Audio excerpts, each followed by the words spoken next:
Hitting the button. And we are live Wednesday night with those guys. And Wednesday night with those guys is sponsored by those guys.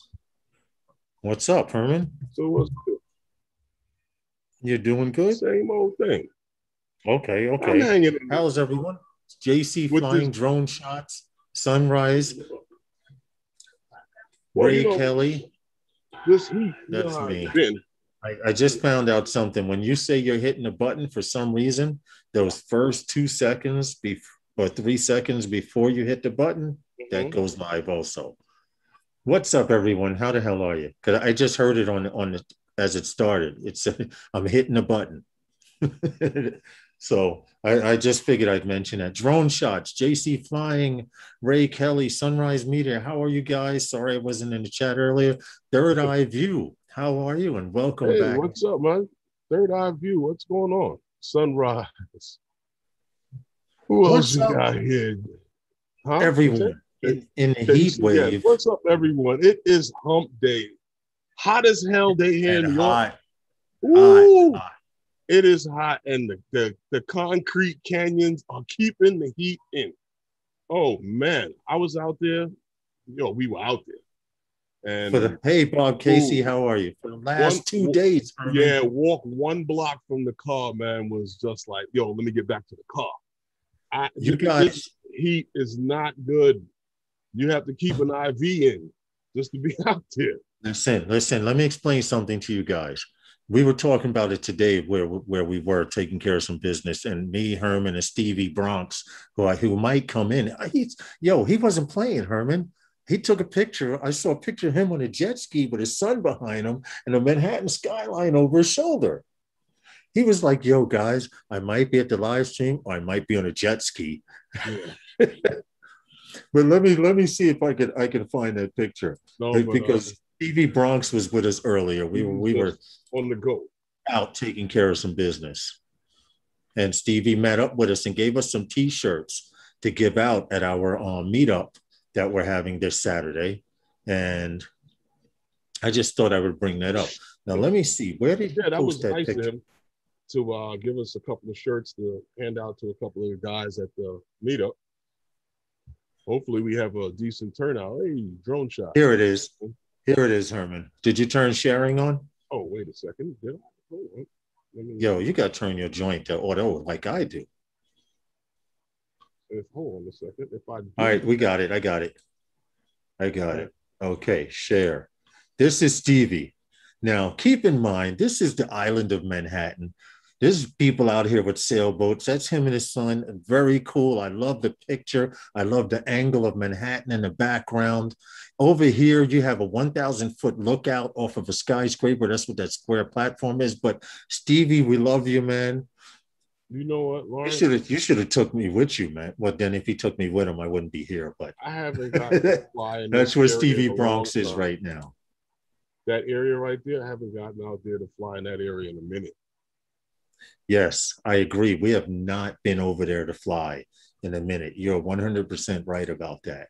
And you know what it is? We're still trying to bounce back from COVID like everyone else is, because before COVID, we were getting in 2 flights a week, if you remember.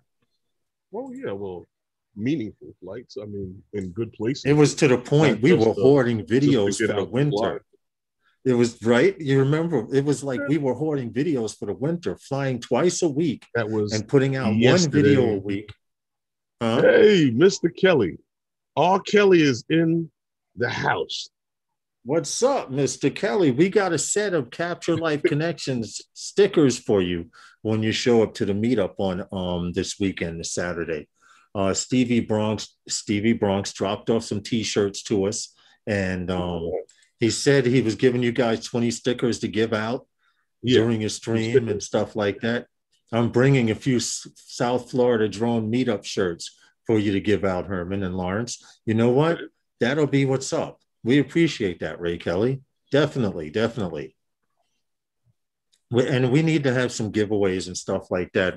You know what happened? I'm actually still moving And well, when I say still moving, there's stuff in storage. So until I can get my shit out of storage, I'm limited to what I can do and what I can't do as far as drones and stuff. But I would like to start having giveaways and have a wheel that you spin and all of that cool stuff too. A wheel? It don't even have to be a wheel. It could be a bunch of boxes. It could be a pair of dice that roll and say you lose. I don't care. Oh, the old trick. Right. But hey, tells you lose. Bill. Hey, Chris Wedgeworth, how are you? Hey, Chris. But we will take any shirts you have. We give them out on the live streams. It's all about help. It's all about other channels helping other channels and showing the love that we have for drones and the drone community. You know what? What's that? Before the summer's over, I think I might have to make some t-shirts up. Some what? I might have to make some t-shirts up. Some those guys t-shirts, right? You know what? I had one. I went to the mall. You see this logo behind me? Well, no, I can take. Well, I haven't been over to, place since. That's true. That's true. That's true. Sunrise. That's true. Why do we have to lose? Huh? No, he says, why do we have to lose when we roll the dice? LOL, Novice Squads. Best wishes to you guys and a very successful wins. Thank you. JC is wishing us a happy meetup. Just FYI, I have to put this out there. We did put it out there a little later than we should have for people to come out of state, and I apologize for that. But there are 3 meetups on that day.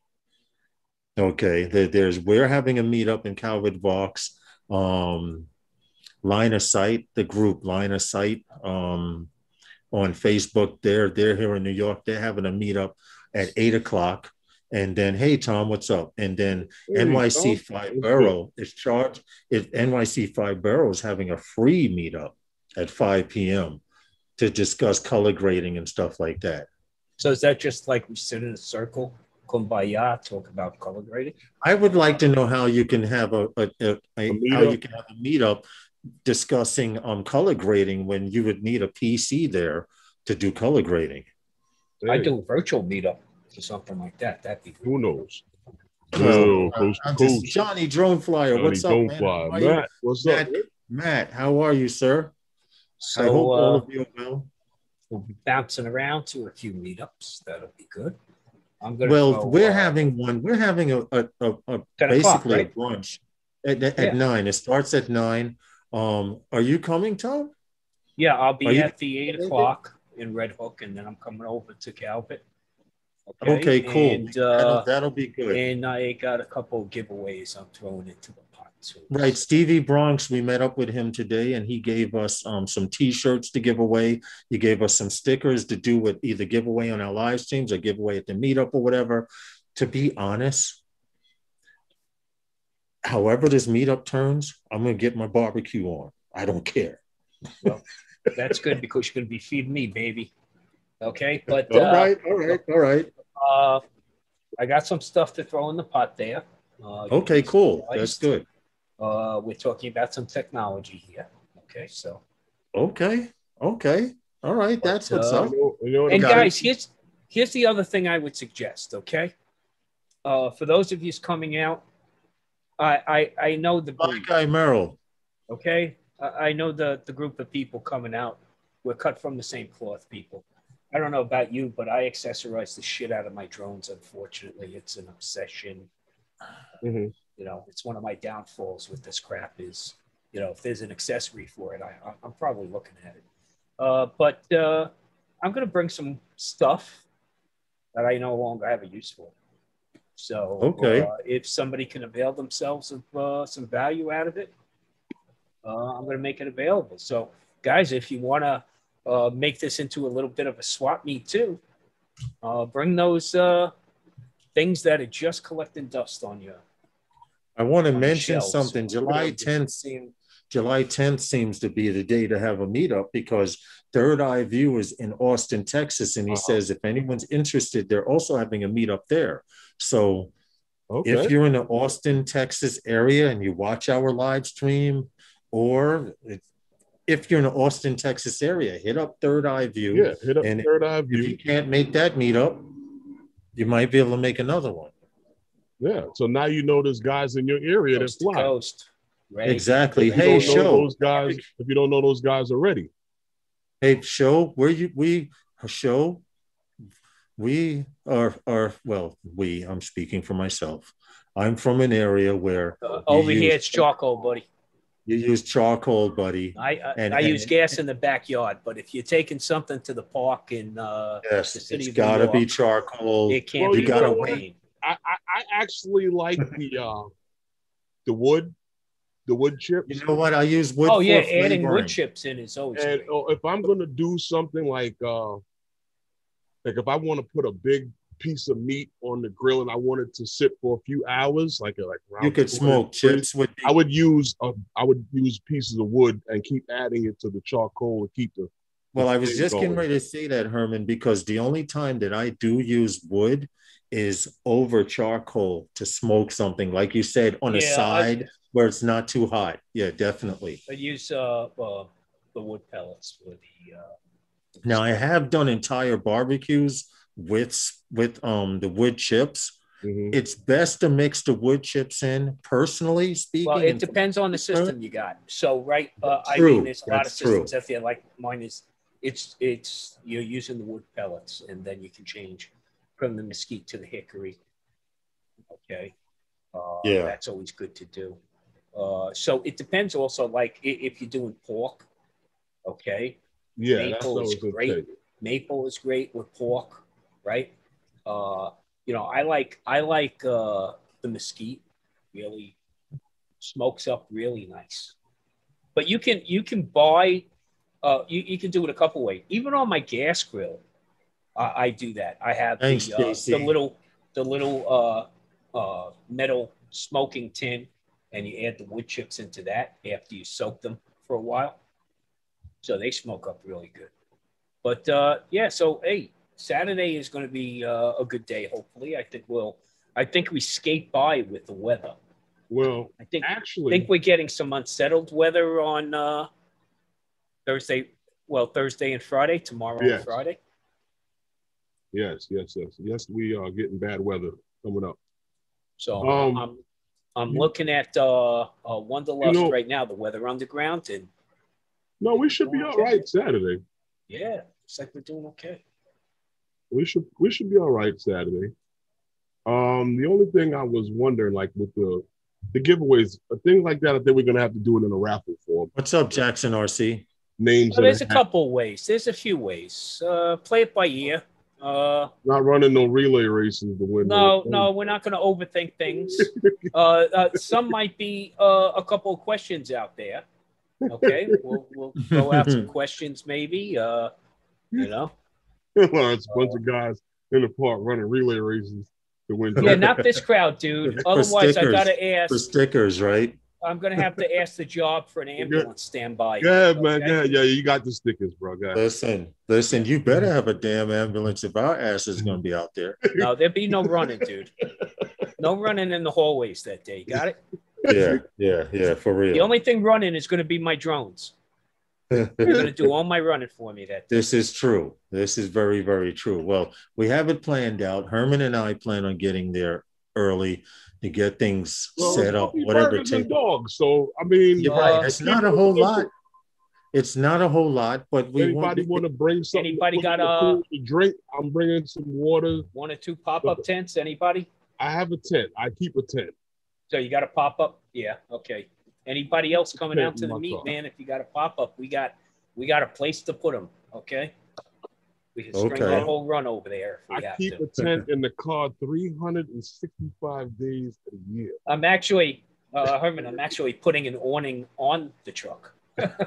So wherever I get to, unzip, and it goes, it's like a 180. Yes, Ray Kelly, plenty of parking, brother.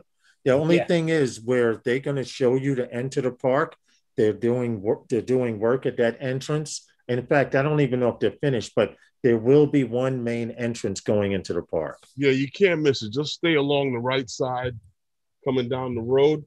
and the entrance will pop up. It's the only way in. Yeah. Guys, it's I'll show you if you let me share. Let me share the screen. Should be able to. Second. You can. Okay. So hey, JSK. Okay. We're committed to an event in PA. Dude, it's Jackson RC. It's still early. Okay. Right. So you're seeing it on the screen, guys? Uh-huh.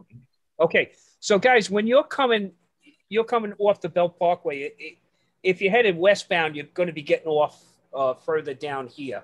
Okay. And coming up. But as Lawrence was saying, is when you come down the road here, this should be the normal entrance that's open. Correct. But unfortunately, right now they're doing some construction over here. So what you got to do is you got to come all the way down to this entrance. Now be careful, because this entrance is doubling as both an entrance and an exit. Exactly. But at 9 a.m. in the morning, you should be fine. Come into this area right over here. Turn right in the first entrance. Best parking right over here. Yeah, turn right exactly. away. Right where Tom is, right where Tom is circling in the arrow. Right. Ray Park Kelly over here, because guys, we're going to be right over here in the grass. Yep.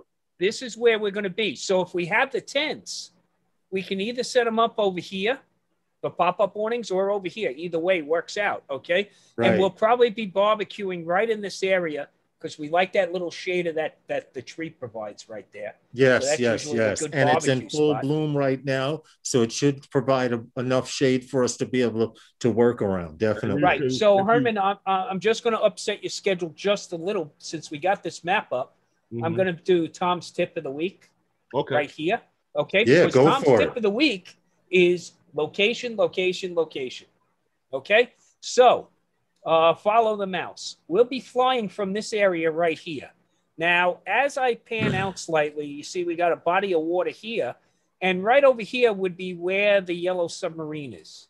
Yes. Up, yes. Right here. Right here. No, further down, right here. Yeah. So let me show you something. Whenever I set out to go fly an area, I do my recon. I use Google Earth. I use Google Maps. And right now, I'm going to click on my takeoff location. I'm going to measure my distance. I'm going to click out to the submarine area. Okay? I'll move my map around. Right here, right away, I can see I'm at 1,300 feet. That's not a great deal of distance. So I can probably map out my flight area and see, even with circling, coming back to my flight zone, I've only covered 3,600 feet. I got plenty of battery left there. So I know right away, first and foremost, I can loiter there for a good period of time. Tom, can you zoom? Tom, can you scroll, get rid of that measure distance box for a second? Yeah, once I do. To show Kaiser Park? So yes, and that was my next point. Now from here, I know what my flight area, my flight range is to here. I only got like 1,400 feet, right? So I can easily go from my takeoff location over here. I can overfly that. We have Kaiser Park over here. Yep, 2,000 feet. We have Coney Island Creek shorefront. I can make my way all the way out to here. I'm at a mile total distance. And not to mention, if you go in the other direction, if you go north, Tom, you have I go north and I come back to the docks over there. Right. I still haven't covered, guys. If you look at the area here, I still haven't covered a lot of distance, only 2 miles. But let's do exactly what the boys are asking here. Let's zoom out and see what we got. Well, we got Seagate, and right over in the Seagate area, there's a lighthouse. Okay? Yes, there is a lighthouse there. There's a little marina right over the top side of the baseball fields. Right over here, in this area right here. Now, what you will get a lot of in this area, jet skis and power boats. Yep, and that whole area Occasionally they'll venture into the creek area. Now, here's a couple of cautionaries, okay? From your takeoff location over here, flying to the lighthouse, okay? It's not very far. That's not going to be your issue. What your issue is going to be is connectivity. Okay? Yeah, whether video. you're able to maintain a signal or not, because you got a lot of density here. As well as trees you have to punch through from not the park. Just that, but you're going to have a lot of density here. Not that we're stupid, we are dense. There's no doubt about it. But and the planes flying with the commercial ads might scare you. Yes. Now, don't think you're going to fly from here successfully to the Coney Island Boardwalk. It ain't happening, guys. Okay? So save your drones or take it as a challenge. Either one, I have no responsibility. The views and opinions heard tonight are not necessarily the views and opinions of everyone on the panel and or in the chat. You might want to read that. Yeah, do not attempt a Coney Island flyover. Why would anyone do that? Also, be very careful at this point, because remember, people are going to be all along the beach there. All along this beach area.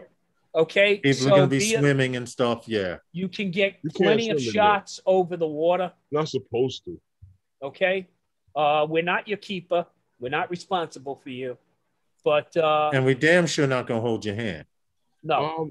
We'll do some hand holding. Unless you come and you say, I'm a new pilot, and what do I do? Yeah. Or you've never gone out. Just remember, we're going to have a lot of drones up in the sky. So the big thing there is going to be communicating with one another, where you're flying, how far are you out, how high are you? And it's just, we have these conversations. They sound very casual, but the reasoning behind it is so we don't lose our $1,000 plus drones in midair collisions. That never works out well for us. And communication is key. Just in case. I'm always equipped. Okay. My radio's in storage. My radios are always in the truck now, because if I'm off-roading, it's easier for a spotter to tell me what's going on. I have an extra one. Yeah. All right, cool. Yeah, please, if you have I'll remind you to bring it, and I'll bring the frequency list. So if you do have a radio, I can tell you what frequency that we tune to. If you have a Midland, we're going to be on 19.2, okay, which is the standard frequency we normally transmit on. Otherwise, if you need to know, we're going to be up in the high 400s, where we're up in the UHF range, okay? Yeah, yeah. But I have the GMRS frequency list. If you have a radio you can manually program, I'll have the frequency list, and I can tell you what frequency we're on, et cetera, et cetera. I like that one, Tom. Yeah, God forbid a midair collision, Ray. We have never had a midair collision, but we've had some close calls. Wait. Is Elliot in the chat? Ray. Huh? Elliot in the chat? No? Okay. No, I haven't seen. Okay, just say midair collisions. Don't say 10th, never. This Saturday coming up. This Saturday, yep. Chris Jackson, RC. This Saturday at 9. We're not doing. They're having a meetup at 8 at one part of New York. Red Hook is 8 a.m. We're having ours at 9. 9 to 10 over by us. In Red Hook? The 8 a.m. No, that's at Transmitter Park. Oh, Transmitter. Yeah, that's okay. That's even easier then. Okay, that's easier. Ray Kelly has a CB in his car. Yeah. Well, Transmitter is not that hard to get to, but no. It's just I'm going to bounce over there, and then I'm going to bounce over to Calvert. Yeah. And maybe we can drag AC and Anthony, and TB over with us, because I know Eddie's going to be there too. So. Okay. Well, however it works out. So here's a good thing about Calvert, guys.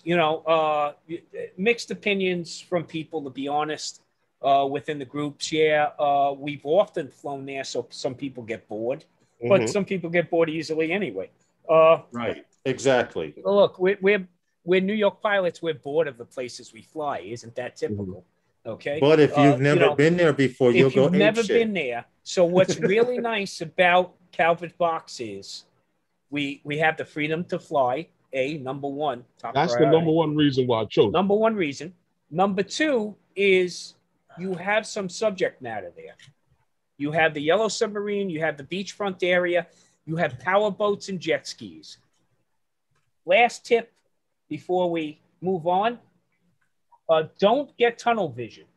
When you're following that jet ski, okay, out into New York Harbor, keep an eye on your telemetry.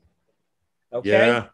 Yeah. They have gasoline engines and fuel tanks, okay, that will last them a good portion of the day. You don't. So if you follow them out a little too far, you might not get home. Okay. Well, you can follow them to the creek. Or trudge to the other side of the park to try to do a recovery. It's just right. Look, these jet skis will move. Okay, those power boats move. It's a great thing to do those follows and the chases. They eat up a lot of power. Okay, you eat up a ton of power. Get it out of your system quick. It's a blast to do, but just realize your limitations. You know what, Lawrence? That's what the Phantom was good for. Yeah, Ray, it should be a good time, Ray. Put the Phantom out there behind those boats. Yeah. Yep. Because they would hear it. They would hear batteries, I don't know, doing the same things. I think it hangs out there a little bit longer than that Air 2S. Your duration, you get longer duration with your Mavic Air 2. Mm-hmm. Okay. Yeah, side by dude. Once I start taking pictures and video, that battery goes down. A matter of minutes, man. You ain't chewing up a ton of power hitting the shutter button. I'm just saying, you got a lot of battery there. Also, I wanted to make battery that's on the on Air mine 2. On my Mavic Air 2. My Mavic Air 2 flies a lot further than my Phantom 4 will fly, or not further, a lot longer. Longer, okay? Yes. Longer. Yes. Longer. Yes. And then I got my DJI FPV, which it's like, the thought goes through your head and you're already you're down to 20%. Okay. Yeah. Yeah. So if you are flying the DJI FPV out there, figure out what your targets are before you launch. Also, we got to stay away from the soccer field. If you want to get some shots in the soccer field, it's got to be from outside the perimeter of the field. The one thing we don't want to do here, gentlemen, is wear out a welcome to a very, very welcoming spot. Okay. Right, because there's also an AMA airfield there. You have to point out as well. You can fly on that space in between the highway and the soccer field. Absolutely. Right. You could orbit the entire soccer field and not cause a problem. True. If you orbit the AMA field, okay, the cranky group members, FPV members there will complain. Well, no FPV members allowed there, right? You got to be fixed wing over there. No, we're only kidding. Most people there are really nice, but we're not flying. A lot of those guys over there fly drones. Yeah, we're not flying from the AMA field. So just realize, right. We've expanded the area a little. Let's just be sensitive of the fact that we want to be good citizens over there. Well, I expected to be. They're pretty good as long. I mean, they treat me good. I just flash my AMA and. Yeah, no.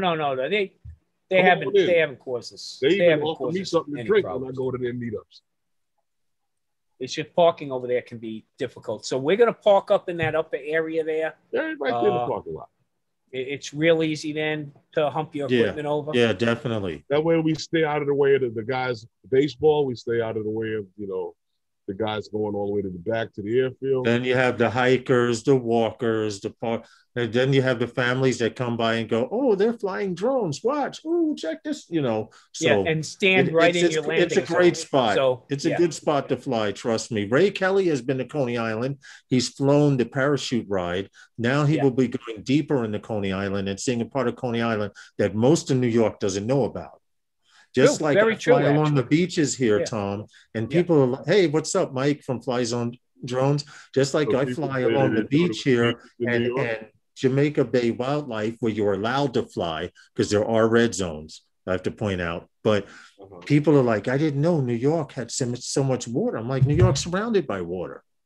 but they don't see that because they see the subways and they see the cabs and they don't see suburbia or any picture of Manhattan. Guys, we're a separate island from the continent. Okay, so that means we're in water. Yeah.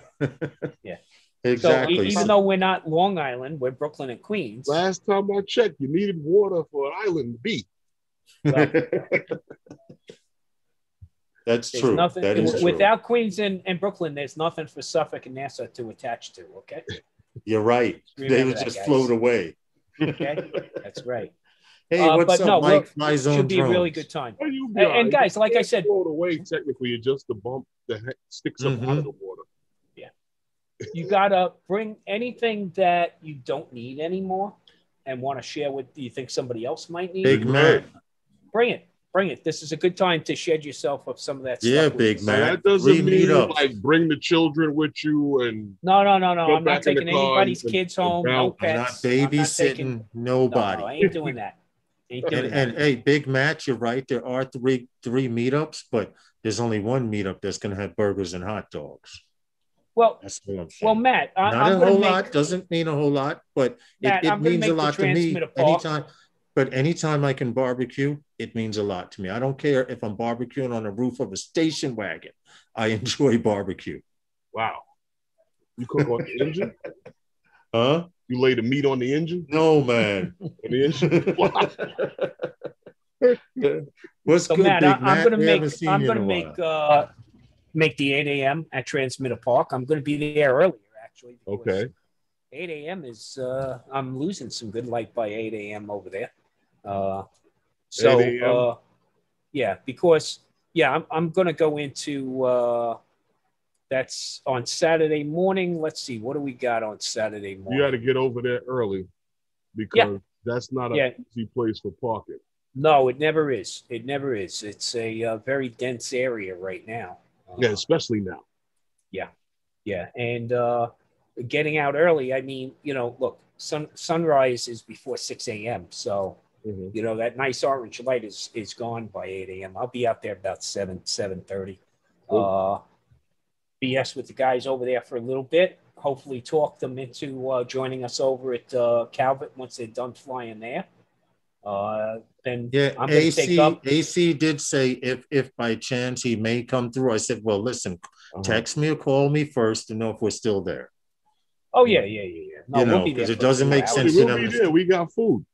Yeah, we'll be there. We got food.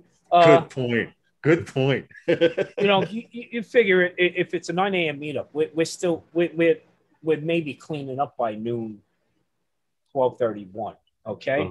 And out of there. So yeah, right. And then if you're shooting over if you can't make it till 10, we're gonna be there.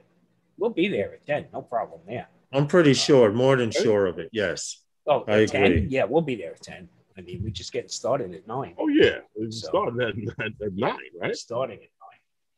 Yeah, but for the guys who can't make it before we get into the drone news, because I know we kind of dabbled a little longer than we usually do, but we got way too much. For the guys who can't make it, we will be having another meetup, and also I'm trying to plan some trips after the Rhode Island trip where those guys or me and Herman or whoever wants to come along, we might go visit something else, someplace else outside of New York.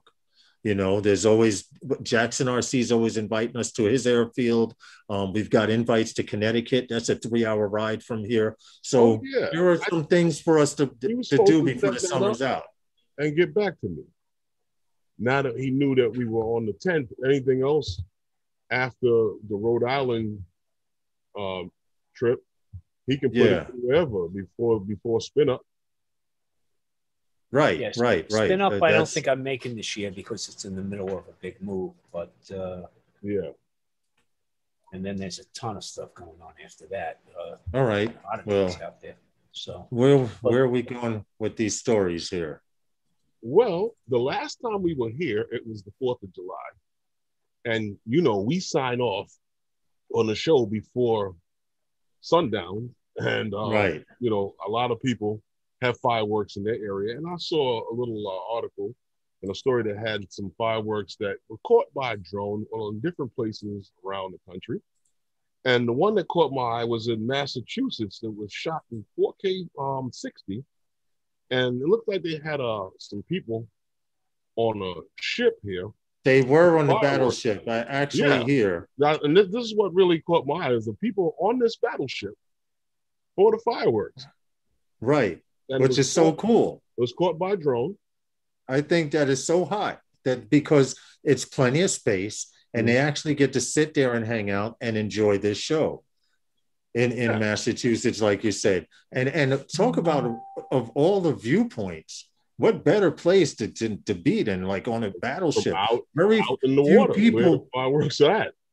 Right. Very few people get to even see a battleship, let alone get on one and watch fireworks during a celebration of America's celebration and stuff like that.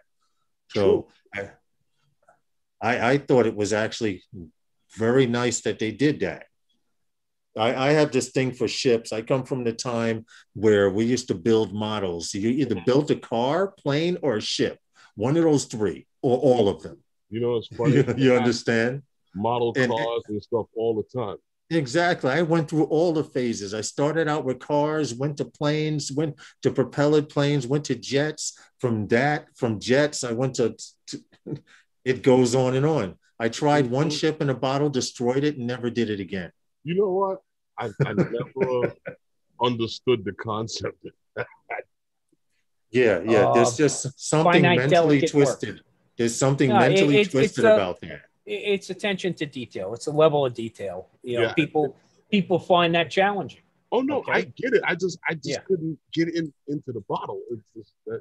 Now we will be putting each and everything that we show, video that we show, I'll be putting the link. So if you want to watch the video in its entirety, you can do that with the sound. We don't do the sound. Hey, Eddie Nunez, what's good? Eddie, hey Eddie, you coming over? You coming over to Calvert after the 8 o'clock meetup? If you are, let us know. If you're passing through, we'd more than welcome you and whoever else wants to come through from that meetup. But we will be in Calvert Vaux while you guys are in Transmitter Park. So I think we'll probably be there a little longer than you guys. Eddie. They got food, Eddie. And then, there was also New York City's Macy's fireworks. Yes, which we posted the link to. From a barge, if you had the video, Lawrence. That was shot from a barge. I'm loading it now. We did post a link to watch it on the actual night that we did the live stream. And I know some friends who fly drones who got some really incredible shots. But this is, now keep in mind, they have 5 barges, 65,000 fireworks that go on completely for 32 minutes. Okay, so if you did not get to see this, I have the video. Street from a barge. Okay. But let's just say by the end of this show, if you've never seen, and I'm not saying New York has the best one, Paris has a very nice one from the Eiffel Tower. There are a few larger ones than this one, but as far as choreographed, this was the largest. But what they're doing is they even have it so that you can tune in and listen to the music being broadcast. Now, to be honest with you, the Macy's fireworks, these fireworks are best if you watch them from television. I'll tell you why. Everybody likes to see them live, but this was not only done over in the East River, there was at the Empire State Building as well. Yes. They had fireworks at the Empire State Building that you could have seen if you watched it on television. Right. Well, I just want to say something. Guys, if you want to see what it looks like from the shore, now, if you are as adept at searching out locations like Mr. Eddie Nunez here. Oh, yeah. Okay. He was in Gantry. I saw the video. He set himself up in Gantry State Park. No reservation or anything. Hold on, Tom. Can I just interrupt really quick? Yeah. He got there at 2:00. It didn't start till 9. So that's dedication. Yeah, but he's got his ways also. Like, where do you put your car for that long? In an exclusion zone, I'm not giving away any Eddie secrets, okay? Eddie's masterful at that stuff. Right. All I'm saying is I posted a link after the feed tonight. Check them out, man. Eddie shot from the shoreline right there at Gantry Park. Yes, live. Keep things in mind. I mean, if you walk up to Gantry, you got tripods and everything else. You ain't getting anywhere near the joint. So, kudos, Eddie. Nice job. Definitely check out the link I threw up in the chat. We're not going to go into this whole show because it's virtually. It's virtually. Well, they have it here at 26 minutes, but the entire show was close to like 32. something like that, because the they actually from the Empire State Building plus the the whole Jonas exactly right, and that drone show was a whole part of it. So well, the thing I will post with drone photography versus drone video of fireworks. Drone photography is much harder to pull off. No problem, Eddie. Much harder to pull off, because here's the link to that actual full video. If you've never seen a half-hour video, but they have the music to go along with it, if you've never seen a full New York City firework before, you'll be like, damn, they still going? Oh, yeah. Yeah, they still going. And these people start lining up out there. But I stopped. My son, Herman, who lives straight across from Grand Ferry, when they have it there, they used to get out and barbecue that day. And they started barbecuing. They got the barbecue spot the day before. People were sleeping out there. And they literally, we were out there. I was burning 2 grills, dude, flipping burgers like this. We were feeding. I went through 3 bags of charcoal and 2 bags of chips in the time we were out there barbecuing. Over there, right across from there's a good vantage spot. I've had some great venues, of course, on the job, from both the and they closed down the FDR Highway. So always they close it down. So if you don't have a spot in the park, you can still stand in the highway and still see everything. They close it usually all the way down. It's good that they actually close it, because fools would stop rubbernecking and stop. And oh no, yeah, but they put 40 people deep. Right. But that link right there, Long Island City, you could see it all. He was saying that's where AC Anthony Charles was. He was in Long Island City when he shot his video. But if you want to see the video in its entirety, keep in mind Sunday, last Sunday, we also posted the link where you could have watched it live. Yes. So now this is the full complete video and stuff like that. Well, I was saying, go ahead. Every week we have these stories, and we talk about a few different things here and there. But I promise you guys, there are no drone delivery stories tonight. Let me ask you. Just a follow-up question there. Are we talking about any stock prices this evening? No. Well, I don't know. Nope. Oh, okay. Nope. Okay, I'll leave it at that. I'm not that guy. Okay. Good. You're part of those guys, but you're not that guy. Yeah, exactly. Okay, good. No. Okay. Just checking, man. News. Just checking. No stock news tonight. Again, either, I'm not on the board, so I haven't gotten the proper sharing. But the videos do keep on coming, because we got the world's longest drone one shot. Now, what they mean by this is look. It's the world's longest one shot. Okay. Yes, one shot. Shot with a single shot. Yeah. Until tomorrow. Exactly. And there'll be a long one.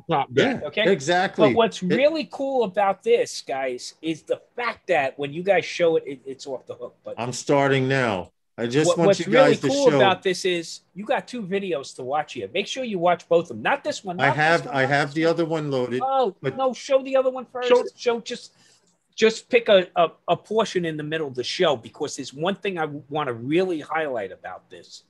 Okay. I wanted you to show. And you don't get it from this. You don't get it from this. I got it. Hold on a second. Hold on. I got her loaded up.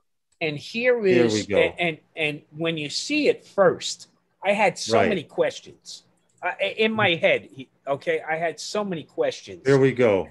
How they do this? How they do video. That. It's only 3 minutes long. Watch and just enjoy this. Each time I see one, I think they've done better and better and better each time that they show these videos, because this is the final product of what the story we're doing. And to be honest, we've all seen the fly through, between the girls and the hair. We've seen all of that. We've seen the fly into the building. But keep an eye on the guy that's running. This is a college campus, I'm assuming. Yeah. Just remember the guy who's running. But here's what I want to point out here, guys. it's not just the video, it's the sound engineering, because you have to watch the video yourself, okay? Yes, yes, which and I will put a ask link. yourself, how the hell? Because what you're hearing is him running through the hallways. Yes, as they get close to somebody, everything. You're coming in here right now. The professor is giving a lecture. You're hearing it, and now when you come out of here, and they fly out of here, and you'll hear zoom, zoom, zoom, zoom as you're passing. Right. Okay. Right. It was mastered. It was mastered incredibly well, Tom. I agree with you. Unbelievable. I agree with you on that. This is a multi-layered production. Right. You could feel now, that you were passing objects. Backwards, backwards flying, backwards flying, backwards flying, turn around, exit stage left. I don't know a whole lot of FPV pilots that can fly backwards. I'm still learning how to do it. But this now the questions I'm asking myself is, how is he maintaining signal? Where the heck is he? How is he getting from here to there? And this remember, building Tom, is concrete and metal. Got to watch the making of it. But Tom, remember I had mentioned about maybe they had ground stations and stuff. This killed my theory. This video killed my theory. You watch until you watch the making of. The making of. Now, watch this, guys. Watch this. And this is why you have to listen to it firsthand.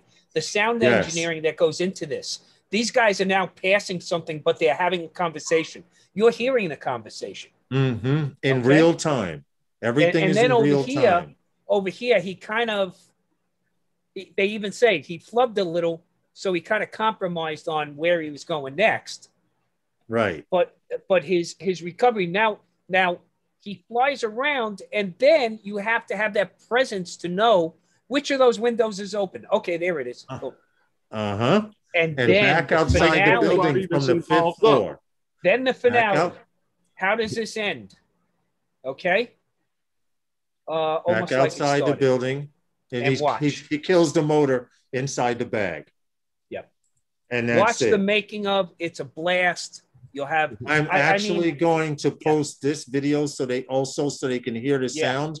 But we actually have the clips of, and I feel it's important that we show a little bit of the making of. This is the actual video, but what we're going to show here is how why didn't I hear during the original? Why didn't I hear the whirling of the motors? Exactly, because that's all mastering. This was done, on multiple channels. Yeah. And what they did was each one of those people that you hear talking was mic'd. Now watch this. Take off inside the building, approximate distance 300. Now there is a director. You notice they're pulling him back in the chair. Yeah. Right. Into an elevator. Now he is using a DJI system. Right. Okay, we have to point that out because I do know for a fact if you tried this with regular FPV, there would be a lot more noise and it would be a lot harder. Well, but from Mark, I told you from before that they have to move. The pilot hold on, I wanted to point something out real quick. You see this guy who ran in? Look at the top screen. You're going to see him run by, and you're going to see the drone go by behind him. I just want you to see that real quick. All right, hold on. Let me go back a little further. Here it's coming up now.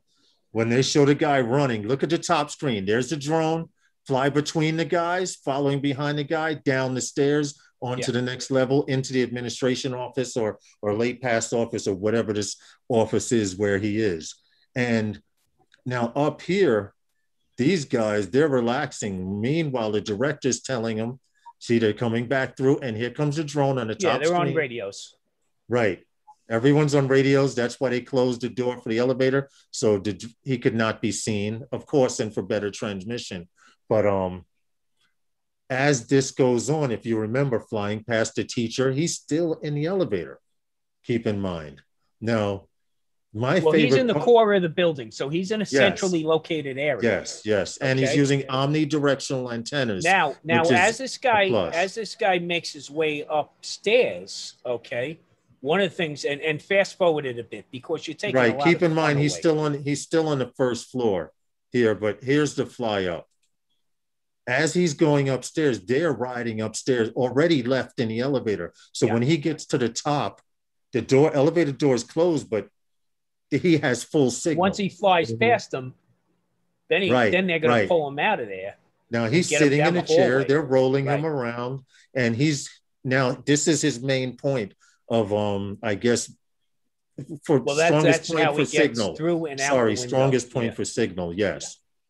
Yeah. Now, if you click on the video that I put in the chat, you will hear each time he passes somebody or comes within listening range of someone, the guys who did the engineering, the girl yelling, all of this is heard in stereo. The sound engineering that went into this was phenomenal because everybody was good, right? They were using discrete now, this channels. Is what they're watching on the top screen. This is their live feed, so they know, okay, get ready, prepare for the window, exit through window. Yeah. Drop down to the right. The director, of course, he's reading it from per script, and dude's doing it. Of course, I'd like to know how many runs they've done. But here's the finale. 8 takes. This is phenomenal. And this is 3, 2, 1. Cut the motor, and he cuts the motor, and she catches the drone in the bag. That was a great job that these guys did with this. But right now, somebody's planning to beat this. Yeah, absolutely. Yeah. So now. Hold on a second. The making of. I will also post this video so you can look at it and enjoy it, and enjoy both videos because there was a lot of work behind it, and it actually answered a lot of questions for me. If I were to ever run into a situation like that or anything close, I would have an idea or several ideas on. Hey Matt, we didn't show. I don't remember seeing this unless it was on a show I missed. It was sick, Mike. I agree. This wasn't. We've shown other one shots. Yes, we have. Yes. Not this one shot. We showed something else. Which one? We showed the bowling alley. And we did the other one, but we didn't do this one. And there was the other one that was the British one. Yeah, I'm trying to remember exactly where that one was. I gotta cut this AC on. That was through the mall and the amusement park. The one at the stadium. Yes. And the one shot at the stadium, the bowling alley, right? Mm-hmm. And didn't we do one that went through an indoor amusement park and mall? Yes. We did. Right? We did show one around. We didn't show this one. Just came out, in fact. So. This one came out about a week or so ago. Yeah, a week ago. Yeah, I think. Yeah. But, I get a kick out of this and don't ruin it for yourself. Watch the video first, then watch the making of it. Exactly. Okay? And you will see. Try to reverse engineer what you're seeing and then see if it matches up. That's what I like. Show says Mercedes-Benz Museum. I haven't seen that one. I saw that one, but we didn't cover that one. I saw clips from it. I did not see I did not see it in its entirety, though, unfortunately. Mercedes-Benz? Museum, I did see that. I saw some clips and I said I would get back to it, and it just never happened. Okay. Well, we do have another video coming up. Now, we've shown a bunch of videos, and we talked about a couple of these gentlemen that flew over in Iceland and got some shots of the volcanoes. We also talked about a guy who actually lost his drone in the volcano. Exactly. We never mentioned the Mini 2. Now, yes. The Mini 2 may surprise you with some of these videos shown of this Iceland, volcano caught during the daytime. But when I saw this, I was like, this is the Mini? Yeah. Mini 2. Now, yeah, guys, you can't fly your Mini 2. What happened? That's what he's trying to tell you. Okay. I can't hear you. Herman's saying you can't fly your Mini 2 at night. You got to fly it. What happened? Go ahead, Herman. He's messing with you. Go ahead. I'm just messing with you, Herman. Mini 2 is a daytime flyer, guys.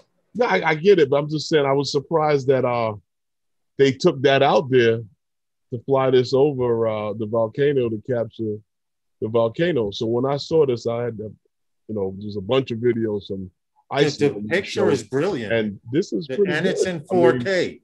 This is in 4K. Not what we're showing you guys. Remember, we got right. Some bandwidth YouTube issues downsizes. trying to pump this, but yeah. But I'll also post a link to this video as well. No, so guys, out of my Air Force, my go-to flying volcanoes would always be a Mini 2, by the way, just telling you, because I can only afford flying a volcano with a Mini 2.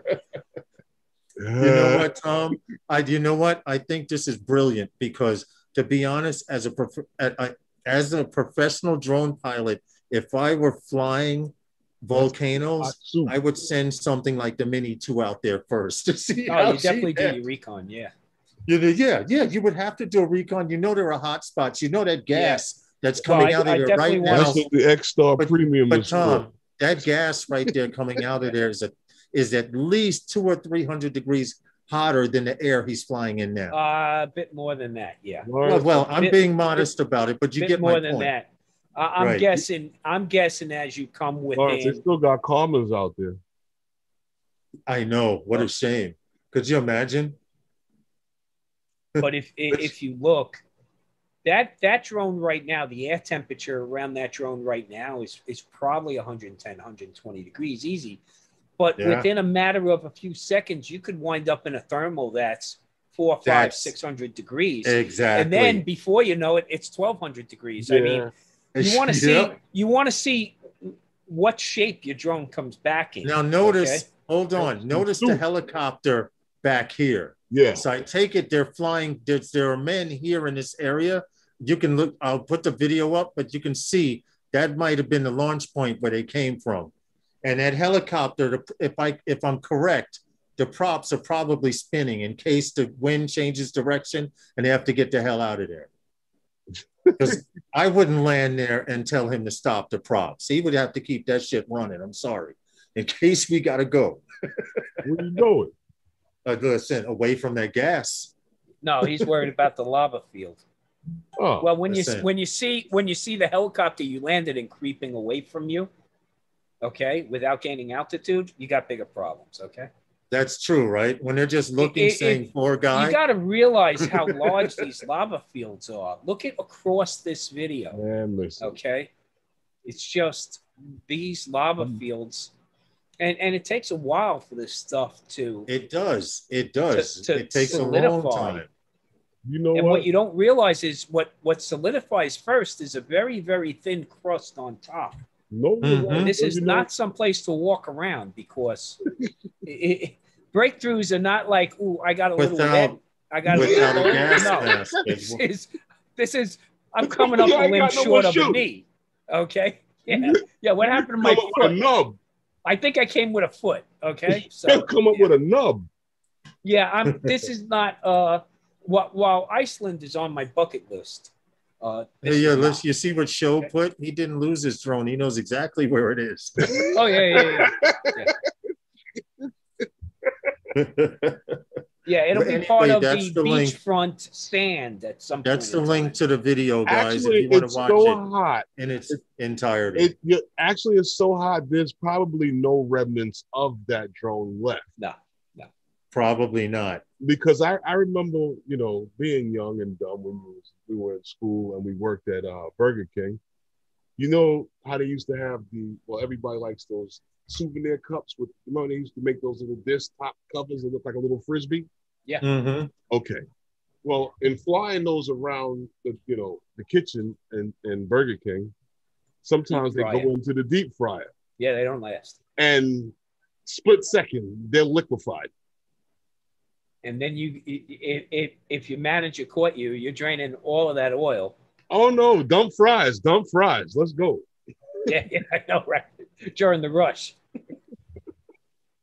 There's no more plastic left in there. Hey, you've eaten more plastic than that in the first year of your life, okay? Please. You've eaten more plastic than that in your first year of life? Yeah, that's first year of life. I know. That's scary. Yeah, those things disappear. That's definitely scary. But anyway, go back, take those videos, look at them. But that single shot, that one shot is basically just one battery. But listen to it with some headphones on, and you'll see the true engineering of what it takes. When you pass something passes on the right, you hear it go by at that exact moment, as if you're there in real time. So it adds to the element. Also, make it full screen. while you're watching it, and that'll So, help. so Herman, let me ask you a question. Hey, AZ Drone Dudes, how are you? Looking for two answers here. I'm listening. Number one, where is the spot you'd love to fly, but isn't legal to? So your number one spot. And number two, where's the place you'd like to go to fly? I feel like I'm on Ray Kelly's show.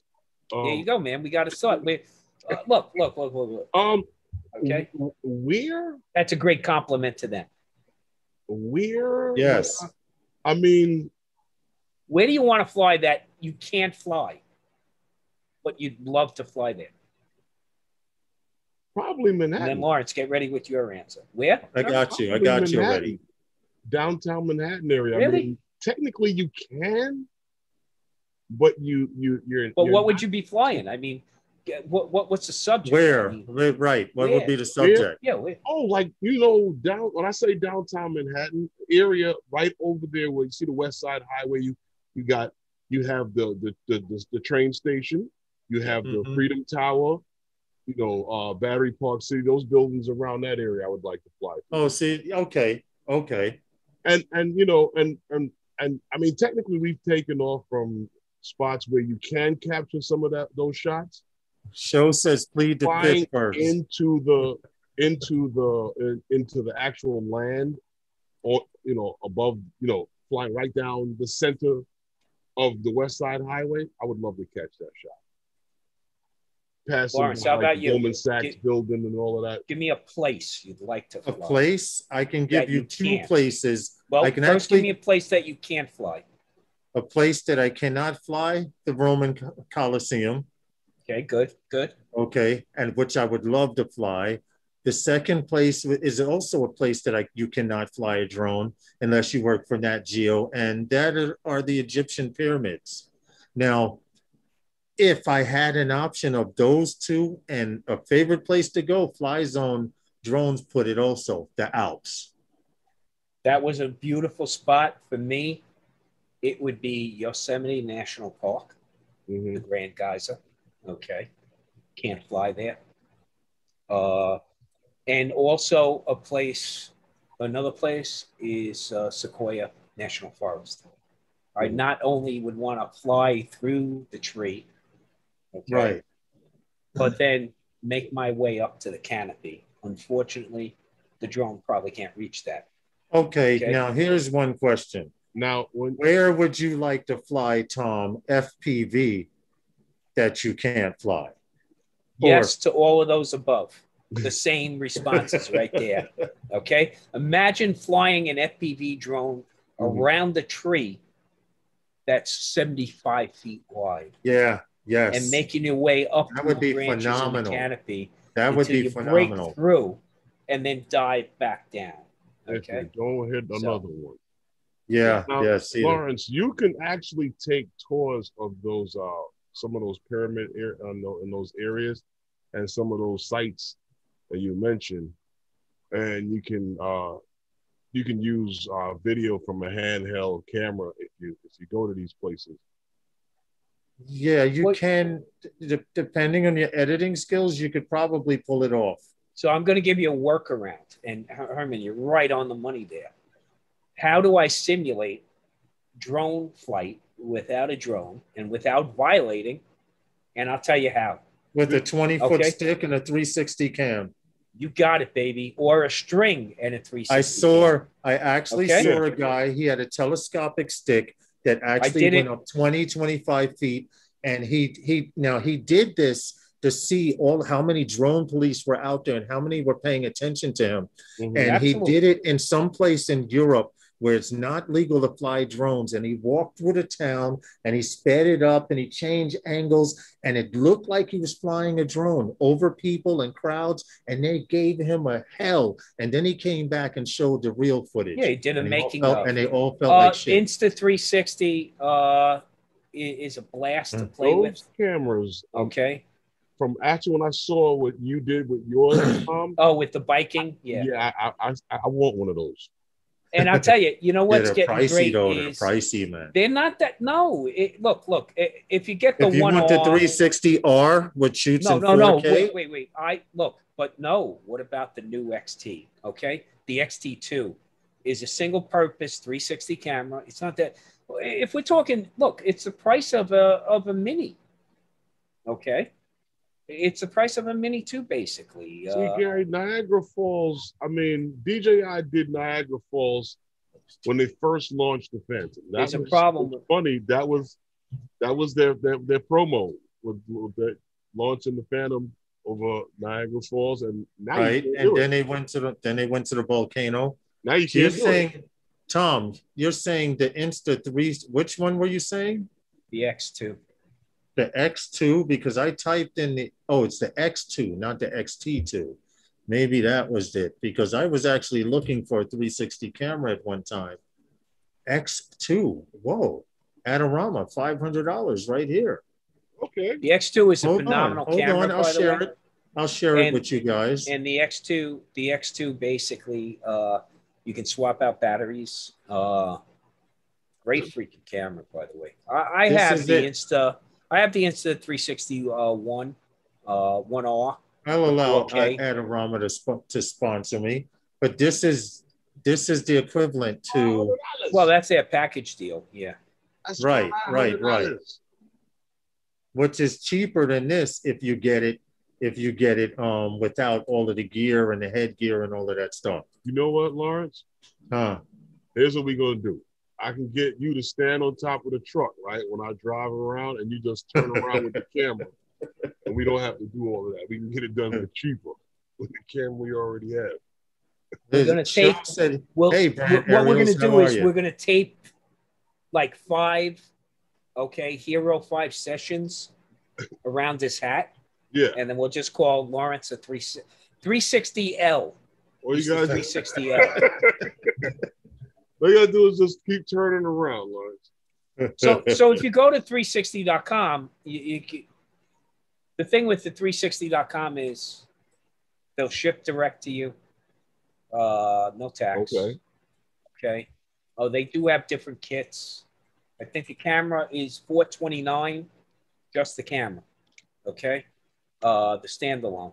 But 360.com took me to some Chinese site. No, you don't let me. You never do you? You're on the spectrum, dude. I know you're on the spectrum. You can't help it. I understand that. So I'll talk a little slower. Insta360.com. Okay? Dude, all I heard was 360.com. I know, man. I know. And it took me to China. Geez, you're already on the B&H. You're already on the B&H site. Okay? Unless you have the pay-boot card, you're going to pay tax. Trying to save you a buck. China, Lawrence. I don't know where the hell, but it was writing in China. That you guys, already got hacked, dude. I just want to pull up the page. I just want to pull up the page while you're talking about it, Tom. Let me tell you what's nice about virus. Here's one great thing about the Insta360 series of cameras. Once you get turned on to them, is that you don't have to think about it. You can go ahead and drag this thing around all over town and come back. What's the battery like? You can figure out your angles. I get an hour or so per battery. Okay. But what's really cool is see what Eddie I just pick said? out my camera angles at post. Okay, that's what's cool. Oh, sorry about that. I clicked on it to watch something real quick, and this is their X2, the pocket size. Thanks, Eddie. See, here's the problem. Me and Eddie are going to be traveling soon with the wives. And his wife is going to give me the stink eye the whole time, okay? Because she thinks I'm Eddie's crack dealer. Mind you, the reverse is probably more true, okay? I got e-bikes now. Eddie's feeding you. Eddie's feeding you, right? Yeah. And she thinks you're the bad guy. Eddie, we're going to give you up because my wife knows the real deal, okay? That's what it is. Or she knows what you tell her. Yeah, okay. Yes to all of the above. Okay. But dude, one thing is a 360 camera is a blast to play with. No doubt about it. It is. Okay? It is because the quality is up there now. The stitching is pretty phenomenal. But the nice thing is, think about this now. You capture one angle of the shot okay, from the 360. You pan to it, you capture that angle, and you capture a clip, and then go back to the same timeline and capture a completely different angle that was shot at the exact same time. Now think about that. So here's the downside to the 360 camera.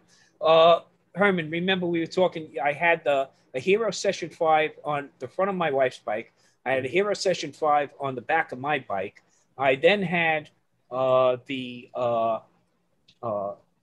DJI action camera attached to the front of my bike. Then I had the 360 camera up on a pole. So yeah, I had a blast, 2-hour bike ride, right? Yeah. Well, I come back, the first thing I do is I go to the Insta360 camera and I start chopping up video. Okay. And I'm getting this angle and that angle and this angle and that. And I got hundreds of clips now. And then I realized I got 3 more cameras to go through. Okay. 3 more cameras of 2 hours worth of video to chop up. Man, trying to edit that down into something somebody would watch takes a great deal of effort. The more camera angles you have, the more time you're going to be spending in post. Just keep that in mind. That is and with an Insta360 camera, is like having 3 or 4 cameras. So if you're shooting 50 minutes worth of video, well, you got tons of angles you can pull. You have every angle, so you got east, west. You have multiple shots. Yeah, east, west, up and down. You have multiple shots. Upside down, there is no One dimension. Of the shots I really like is going under the Randall's Island, which is the Hell's Gate Bridge trestle, on a bike path, and then being able to pan from you riding along to looking at the stonework in the trestle above you. Okay, right. Just in the one seamless shot, and then I mean, if you were trying to pan that shot and ride your bicycle at the same time, how would you pull that off? You'd kill yourself. Right. And some of the first shots I took riding the bikes, people were like, "Oh, you had the drone tracking you?"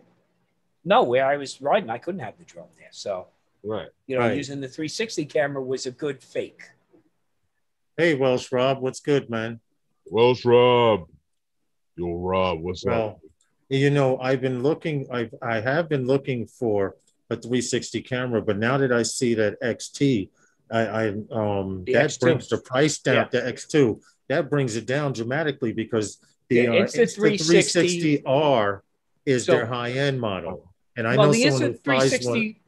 Right, the Insta360 1R allows me to go from an action cam to a 360 cam to a 4K cam. Okay. Yes. What the Insta360 1X2, it's a dedicated 360 camera. The audio on it's pretty good. It's got a little screen on it too. And you say to yourself, well, how usable is that little screen? You'd be surprised. Well, how usable is the little screen on the pocket? Well, yeah. No, but this is actually, I got to tell you, Herman, much better resolution on this one than what you used to on the pocket. The other thing is the companion app. So what I would do with the bike is I have the phone on a phone mount on my bike, and I'd actually tie it into the Wi-Fi on the Insta360 1R camera. So I could actually see what it was filming, and I could check out. But on the app, I could swipe around on the app and change the camera around angles yourself as if you're editing. But I still wasn't. Everything I brought in was still available to me, even if I was checking if I was selecting different views as I was riding along. It didn't matter. I wasn't trumping anything from being captured. So it's a great tool in your arsenal if you have a use for it. And a great use, like you said, Lawrence, was those places you can't fly. Now think about it. If you went up I've seen some phenomenal 360 cam videos. Right. Imagine if you went up to On the Rock, Rockefeller Center, and they don't allow you to bring tripods up there, okay, or fly a drone from there. But imagine, you got that little. You don't have to get the 20-foot selfie stick, which I've had a couple of accidents with that one, by the way. But the shorter selfie stick, which is still going to give you 78. I think I'm trying to remember. I think I forget how long it is. But Herman, I saw a selfie stick. The guy put telescopic. He pulled out. It went to 25 feet, and he could put any type of cell phone or small device on it. Huh? No, Tom says he has a 20-foot one. Yeah, I do. Oh, get out of here! I have a 20. Yeah, I have a 20-foot one, and it was the first time it came crashing down and broke one of the 360 lenses. So yeah. How did that happen? Well, I kind of had it on a Manfrotto super clamp mount. Okay, on my handlebars, and I was riding along and hitting a lot of bumps with my fat tire bike. And, Eddie, that was messed up, Eddie. And Eddie was there. Eddie was there. Okay. Eddie says, "Did you like my clickbait video of Casey Neistat and the Rockaways?" It was more of a joke to Anthony Charles. It was a crack on AC. Yeah. Yeah. I had picked up on it after. I was like, "Hey, wait a minute." Eddie's hoping Casey picks up on it. All I can say is, if you did that clickbait as good as some of the people in NYC 5. I was just going to say, Lawrence, I was waiting to see how long it was going to take you to get there. But man, you did that in record time this time, man. Here we go. Now we really went left. Herman, we couldn't even put money down. We didn't even have time. It really went left now. Next thing you know, we'll be talking about this drone civilian task force. And no. Rentavo.com. Flyfrommycar.com. Okay, so is a couple of new sites being dreamed up. He said flyfrommycar.com. In the story, we love everybody, man. We love everybody. Okay, this is true. So because we love you, that also means you're a target. Hey, leave my friend alone. I'm saying. Talk about my friend like that. Why would we bother with you if there's not some love there? See, Bob Casey, there's a reason it's called clickbait. I've fallen subject to it quite a few times. I've actually used it in the wording of some of my videos, but I don't use it as successfully as some people out there. Shame. I got to get a bell too to ring when I say that. Anyhow, ding. Shame. In the stories today, we have drones doing good. We got one story here, Lawrence, about an English drone pilot flying heart-driven missions, returning lost dogs with their owners. Now, like I said, we could chalk this one up to another story of drones doing good. Drones for good, yeah. About drones, delivering vaccines and testing kits and blood samples and organs now, because we did something with the pancreas, right? With somebody or something like that, somebody transported it to some organ. But now we're talking about a gentleman here, a former police officer and licensed drone pilot, Phil James of Central England. Yes. Is using his drone to find lost dogs, and now has more than 100 following volunteers. That's a good thing. Beautiful story. He's created a job for life with this thing. And if anybody is interested in maybe helping him out or volunteering, if you're in the area, or if you want to even support him, if you want to all volunteer work. This is the link to his actual Facebook page. His Facebook page link. So if you want to show him support, that's good. He also has a GoFundMe, which is I will not post that, but I will post the link to his Facebook page if you want to follow him and show him support. I think he has a link there to his GoFundMe. Mm-hmm. And he started by himself, like Herman said, and literally has hundreds of people who are willing to volunteer on the fly. Other people have helped join in with him on dog searches, and he's finding these animals in record time. So if you're a dog lover, this is a great story of drones for good. He gets all the information on. Go ahead, Tom. The use of drones for this purpose is well documented. In fact, to segue into another story, Herman, you got another story about the use of these drones. Now think about it, right? We've already seen how much quicker a drone can cover an area, and then depending on the type of drone you have, I mean, using just visual-based drones, you can find people quicker because you can cover more territory. Mm-hmm. But then if you employ a drone with infrared technology, such as a Mavic 2 ED, yep, you can find things in record time. Herman, yep. You got another story. You know, like I was saying, he gets all the information on these, you know, these animals, the pets, and these people's pets, and he uses his DJI Mavic Enterprise drone to find them. So right. That's a good story for drones doing good. But also in mentioning, like, keeping in line with that, that Enterprise drone, you know, in a German zoo finds a missing red panda. Now, this was odd to me because I've never really heard of these things until I saw this. And his name happens to be Jang. Yes, this is actually a picture. This is actually a picture of Jang. Jang actually was. They actually had a 36-hour extensive search operation for Jang, who happens to be what they say is, oh, look at his face, an adorable. They're very elusive to begin with. Endangered red panda. Right. Not related to pandas, by the way, but yeah, he went. Huh? It's not actually related to a panda. It's a Tibetan panda, which is a word play on how Tibetans would name this. It's more of a in the weasel or skunk family. But again, it's a bamboo eater. Mm-hmm. That's where pando, the word pando, comes from. Okay.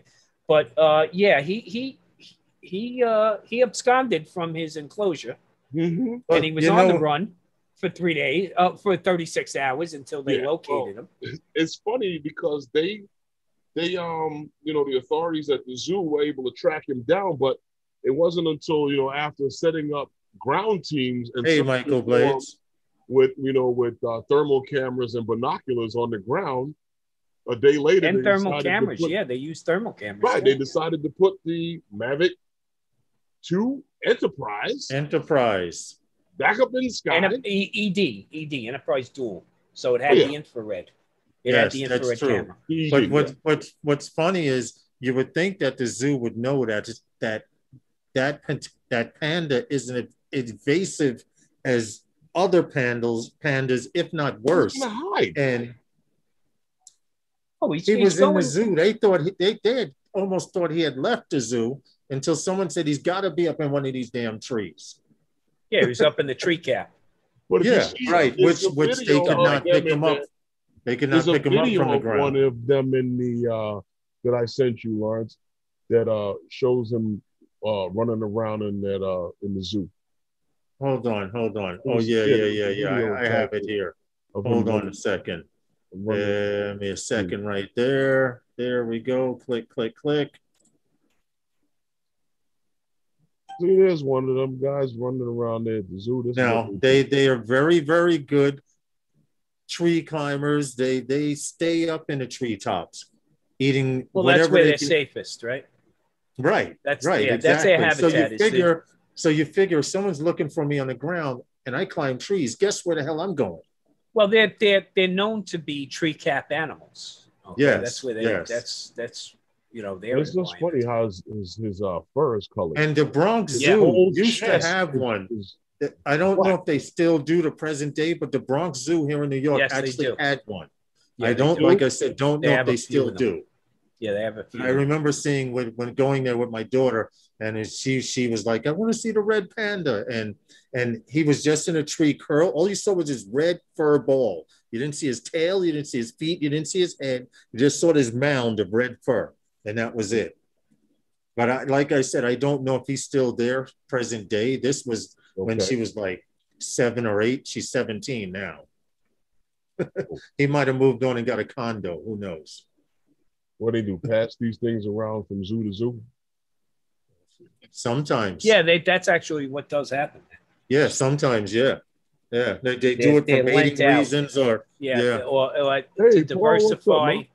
to diversify the breeding, so there's not too much inbreeding within one zoo. Hey, Paul Murray, Marcel, How are you guys? Oh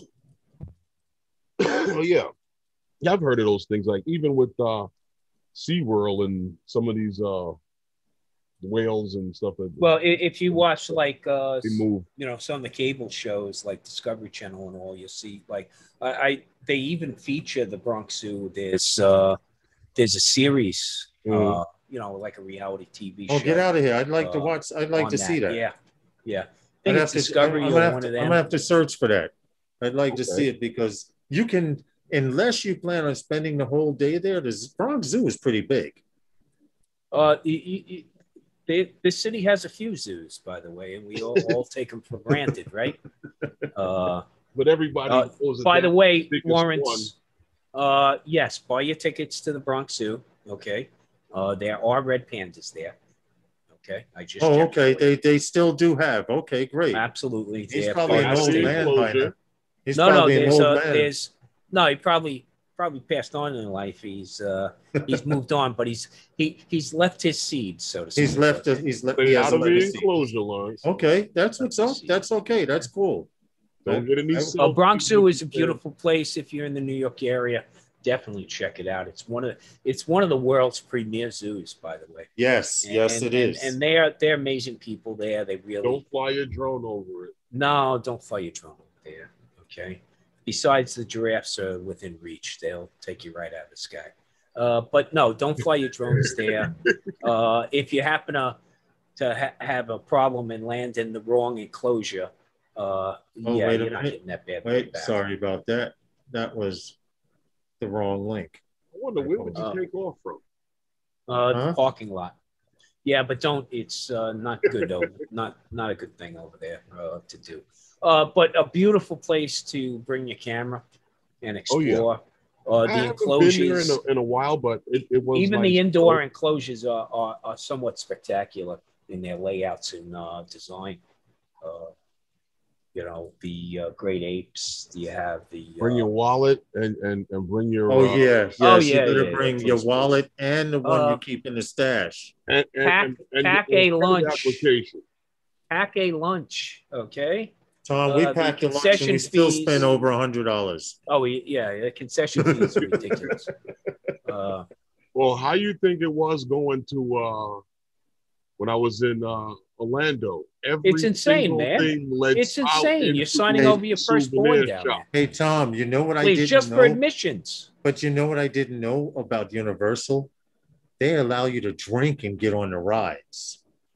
You can walk around the park. Herman was telling me. They're not Herman Disney, right? Yeah. Herman was telling me that you walk around there with people are walking around drinking. They have bars. Yeah, right in the park. Universal, man. I never it's not Disney World. It's Universal. No, I had different worlds. Look, but I had the scooter, right? That you rent at the park. Go right up to the bar, get a drink. Dude, you know that's still Dewey, right? Pippin. You know that's still Dewey, right? Okay. Did you read that thing you signed when they gave you the scooter? No, of course not. Of course not. Listen, from what I found out, I did not hear anyone was run over by scooter in Universal Studios. So the Herman made it back safe. I guess everything was okay. That's all hush hush. They give you a couple of free tickets. You're willing to take them at that price, okay? Please. Please. Once you get run over? Staying at a Disney resort and all, and then figuring out what it cost you just to visit. Hey, thank you, Johnny Drone Flyer. I didn't stay at a Disney resort. You could buy yourself the newest drone coming out for that price. We gotta get this plug in real quick. Don't forget to check out the Fly for Fun show immediately after us. Absolutely. Okay, where they'll be advertising Ray Kelly Fox meet. Okay. No doubt the boys will. Yeah, no doubt the boys will advertise the Calvin Fox meet this coming Saturday at 9 a.m. Brooklyn, New York. Okay, so make sure you watch. Okay, the Fly for Fun show. Definitely a great bunch of guys. Johnny. Yes, and always supportive. And immediately upon getting into the chat. Oh, thank you, Lawrence. Throw a 2-digit number on. I've been placing it randomly throughout the chat. I've been slipping it in there, sir. I just noticed. Oh, you just know. I just noticed it. Because I saw your text. I saw a text from someone, and I'm like, wait a minute. I was supposed to do something. Okay, I got it. So what's the deal? When are you wrapping up and leaving New York, Tom? I'm hoping to be out there full time sometime this fall. I'm actually going to Pennsylvania. Mm-hmm. And on the 17th to go look at a place to move into. Paperwork is ready, and hopefully this will be the move, but I'll still be close enough to New York to get back in 2.5 hours or 2 hours. You just got to find some good places for us to fly down there, bro. Well, trust me, dude. Trust me. When I get into Pennsylvania, anywhere, either East or North Pennsylvania, we will have plenty of places to fly. Well, it won't take much for you to convince Eddie, Stevie, or myself. Everything's accessible there. Everything's pretty much close. It's not like you can ride in New York for 5 hours and still be in the same state. Look, same state. You don't even get out of the same region in 5 hours by us. You can drive across the city for 5 hours. Yeah. Circumvent the city, it will take you longer than 5 hours. Yeah. Oh yes, Johnny Drone Flyer. You guys all get free stickers. We have some stickers from Stevie Bronx Capture Lights Connection. He gave us some stickers. He gave us 20 stickers to give to Ray Kelly for you guys to give out on your stream. I got them. We probably be giving out some stickers and some Capture Life Connection T-shirts. We are going to look into getting those guys shirts printed up to be doing some giveaways as well. The problem with those guys shirts is just like I told you was the order was everything was set in motion before COVID. Yeah, and once COVID I haven't been back over there to talk to them about finishing it. Oh, giveaway, Tom. Giveaway. Okay, Tom has FPV bird, a tiny whoop to give away. Listen. That sounds good. That sounds good, Tom. They're giving away stuff. He's giving away some goggles and a tiny whoop. All you need is the radio in between, and you're good to go. That's what's up, Tom. So, guys, good reason to come out is not just for the giveaways, but it's the experience. Listen. Flying with others, right? If anything, if nobody gets off the ground, we'll have a great time for hanging out. But I know we're gonna fly anyway. Plus, we're gonna have food. Plus, there's food. Hamburgers and hot dogs. Okay, hamburgers and hot dogs. What do you need? What more do you need on a summer day? Oh, I forgot to mention, do not come without bug spray. Oh, yeah. Do not come without bug spray and sunscreen. Will help too, yeah. Or you get a big hat like the one Lawrence has, and you can cover up your face. Definitely called for out there. Yeah. So just to give you some updates, our expected temperatures around that time are going to be in the low 70s. Okay. Not bad.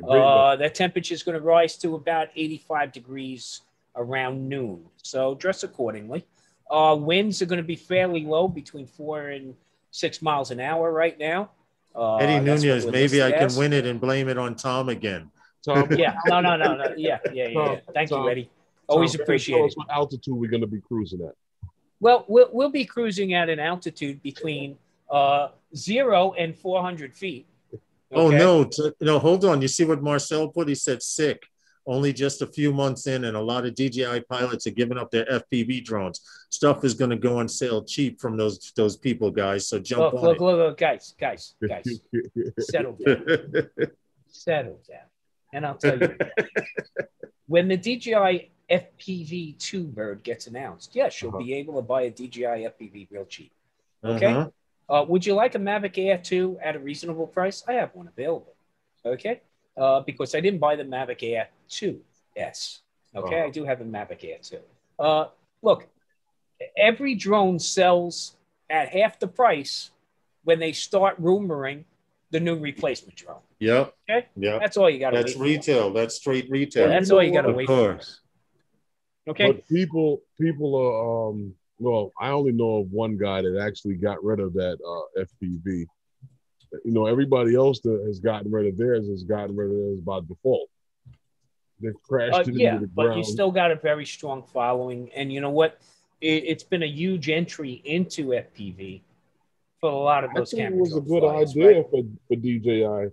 And like I said, I just feel that they're going to keep their own little system, their own ecosystem of guys that stay there.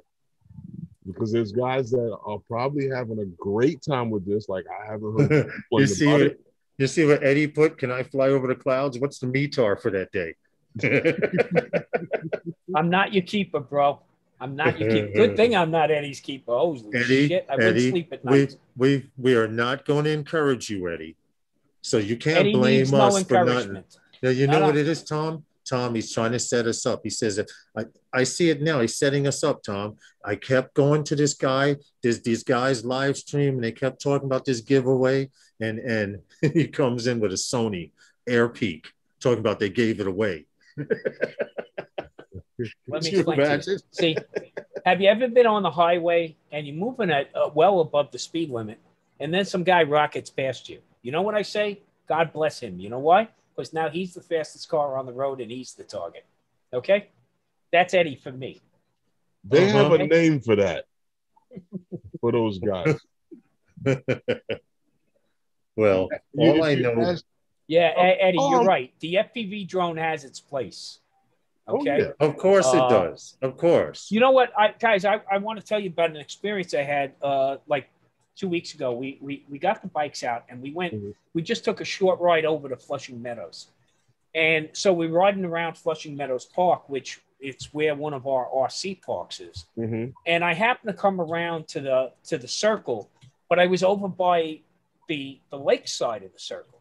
And you know, that's where those ne'er-do-well FPV pilots, you know, the hardcore guys, they hang out there. But I came around, and of course, it's the usual suspects over there. But what was really cool was, you know, two of the guys were flying fixed wing RC planes. One was flying an F4 Corsair from World War II with the gull wings. Really, really great. And so what was cool was they threw them up in the sky and they chased them. And one of the other fixed wing planes had a streamer on its tail. And they put them up and they were dogfighting. And then two of the FPV pilots sent up their drones and were chasing them and getting back some of those feeds. What a blast watching that. Okay. That, in fact, me and the wife were sitting there on the bikes watching, talking to them. And then there were a whole bunch of people who came up just to watch. And these guys flew just over the circle, actually, the whole time. But boy, did they put on some little show there between both fixed wing and drones flying at the same time. It was a blast to watch. I've seen them do the fixed wing dog fights with the streamer and Garrison. Yeah, and the thing there is you have a streamer of X length, and you're going up and you're dogfighting each other, and you're actually trying to get behind the other pilot and cut his streamer with your prop. Okay? And whoever lands with the shortest streamer is the loser. I actually saw a guy clip another guy and hit some other guy's plane, and his plane went out of control and crashed out there in the jungle. That's a risk you take, at Garrison. He had to go out there and walk through the jungle to go find his plane. Yeah, oh, in that forest over there? Yeah. He must have came back with all kind of ticks and well, those guys were pretty funny because they used to give us a real hard time about. In fact, I haven't been there in a while. I still have the key, by the way. But they used to give us a hard time about flying our drones. Like, oh no, you can't fly here unless you have a friend who stands next to you. Yeah, I said that's called a VO, guys. You can call it a friend. I call it a VO. Okay, my wife needs a title. Okay, I gave her a title. She's a VO. But the one thing was they'd give us a hard time about, oh, you drone flyers, this and that. Then they crashed their plane into that little forest, over there. And then they'd ask us to go find their plane with our drone, you know? Well, yeah, I've had a guy ask me, like, where'd you go? Like, where are you? I'm like, I'm down the street. Yeah. Oh, you shouldn't go down there. Why not? Well, you know, look, everybody wants to tell everybody else what to do.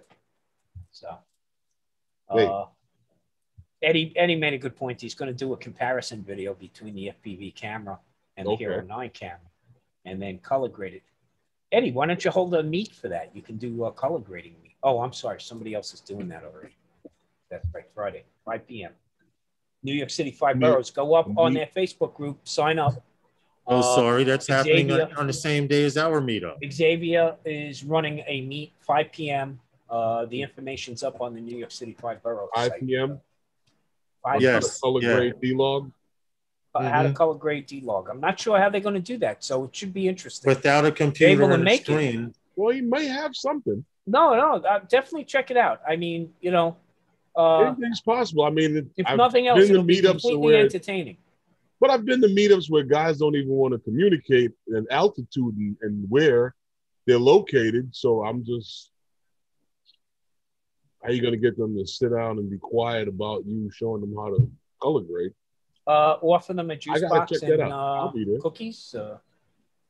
Juice box and animal crackers? It could be, juice box and animal crackers. Hey, listen, that's a value add. Are you going to have juice boxes on Saturday? Kool-Aid. Oh, we'll be drinking the Kool-Aid. Okay. Listen. I don't even want to talk about Kool-Aid. Eddie, the mobile studio, Eddie. Yes, it's all you need is a laptop. Flyfrommycar.com. That's and also if you go there's a special discount for rentavo.com. Okay, if you go to iflyfrommycar.com. All you need is a laptop. Yeah. And you could run you could show them almost anything. Set it up, the back of the car. I say you get one of those little mini projectors and you throw a big bed sheet up on the fence there. Actually, those mini projectors are real cheap now. And you wait. You can do like, I think 5 p.m. is too early. You should do like a sunset meet. And then as the lights go down, he can show. It could be almost like a fly-in movie theater, right? And you could do your own production and everything. We could do a fly-in movie theater. Who didn't think of that first? I think that's Shark Tank material right there. I appreciate it. Well, you know, keeping in line with drones built in America, we got drones built in Brooklyn. You know that, Tom? Easy Aerial. Easy's over in the Brooklyn Navy Yard, dude. Yes, they are. Yeah, Easy's over in the Brooklyn Navy Yard. The Raptor is a hybrid tethered and free-flying drone in a box system. Drone on a leash. Woo. No, it can be flown free air as well, but now we have... Well, you let your dog off the leash occasionally too, right? Raptor. Now, these guys, we mentioned them before because not the last Olympics, not the last Super Bowl, but the Super Bowl before, they actually helped in the surveillance at the Super Bowl where they had their tethered drones up in the air for surveillance. But now they are back in the news where they're talking about their drone in the box solution. And, you know, what they do is they give companies an unprecedented flexibility to use their best mode with the mission. So they basically want to have, or what they offer is autonomous drone flight for inspections and monitoring and surveillance for the commercial level, government, and military. And all drones are built in the United States, right here in Brooklyn, and tested and inspected in their main office here in Brooklyn at the Navy Yard.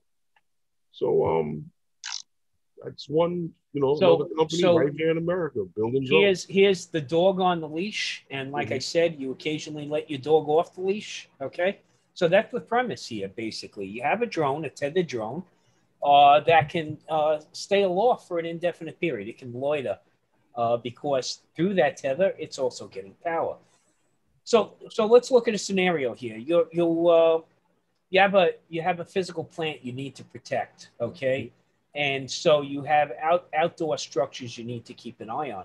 Well, you can keep a couple of these aloft, watching your area, and then when one sees something that needs additional attention, it can then go off leash, so to speak, and fly and keep that issue under observation while it communicates back. And what happens then is, of course, now it's on its own power. And when it gets to a certain point, it will return to its storage unit, aka charging unit, aka data dump station, with an extremely high level of precision. So it's fitting that square peg back in the round hole again, and they've really perfected it, so to speak. So it's also being marketed to public safety.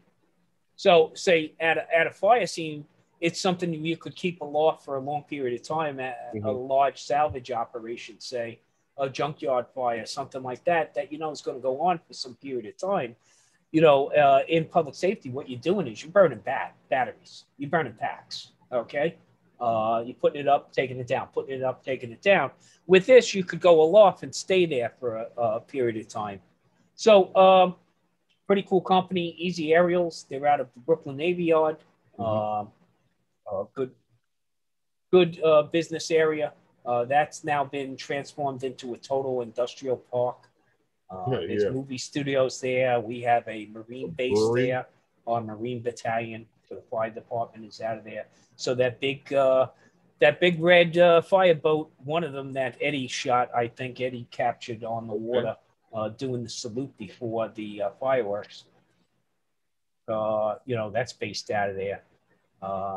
And there's still a lot of commerce coming out of Brooklyn Navy Yard. So it's nice to see it's nice to see a drone company out of there, right? Didn't they just renovate that big building over there too? The big yeah. There's a huge soundstage there. Yeah, huge soundstage there. New York is the Hollywood of the East Coast, man. This company, and you know, they're actually gonna expand Steiner Studios to the other side of the BQE. Yeah. Over by well, you got all of those by Jose Park, old factory buildings, and they took the Navy brig and they turned it into condos. Okay. The Navy prison. The Army terminal. No, at the I'm talking about the Navy yards. Yeah. Right outside the Navy yards on Flushing Avenue, right across the street was the brig, the Navy prison. Yeah. That's not townhouse. That's not condos, co-ops. Yeah, I know what you're talking about. That block's still kind of dark. There's a big restaurant over there. Yeah, but now all those factory buildings are livable loft space. Sweet and Low's gone out of there. The Army and Navy shop that was there. Remember the old bar on the corner? That's gone. Dude, I went and got paid there a few times when I was in the service. The Navy Yard was still open. Okay, back in the 70s, and I was on temporary duty in Long Island City as a Navy recruiter, and I had to go to Brooklyn Navy Yard to get my cash on the 15th and 30th of every month. Yes, so I do know that bar, Herman. I do know the bar you're talking about. You don't walk out of the Navy Yard with some cash in your pocket without knowing that bar, Herman. That's changed. Yeah, that neighborhood has changed so much now. It's well, that whole Dumbo area now. I mean, it is what it is. You might not be able to find a Budweiser over there, but you can find some celery sticks. Oh yeah, absolutely, absolutely. Lawrence, you on the phone? Oh, Lawrence is on the phone call. Oh no, I was saying you probably could find a good IPA over there. You could probably find 40 different beers. None of them you'd ever recognize. Yeah. Okay. Some of them might taste like orange peel. But you will pay at least $8 a pint, if not more. Oh, I said a pint. No, I'm sorry. Probably $8 for a 12-ounce glass. Okay. Well, you know, beers can be expensive, man. They opened up a little brewery on Vernon Boulevard called Big Alice Brewing Company. So, yeah, Lawrence and Herman know Big Alice. Big Alice is Big Alice is a generating plant. I know. electric generating plant along the East River. And so there's these guys, created, location. They bought a little factory over there on Vernon Boulevard. Mm-hmm. I think it's like, that would probably be about 43rd Avenue in Vernon. The Big Alice Brewing Company. They make about 6 different beers there. Big That Alice. sounds familiar. Big Alice Brewing Company. Yeah, they're getting some traction. Good to see some local boys doing good. Hey, craft beer is cool, man. I used to homebrew years ago before it was legal. I wasn't a moonshiner, but I didn't even know it was illegal. But then there was a huge trend on homebrewing in the 80s. Look, like everything else. No, Eddie didn't turn me on to that.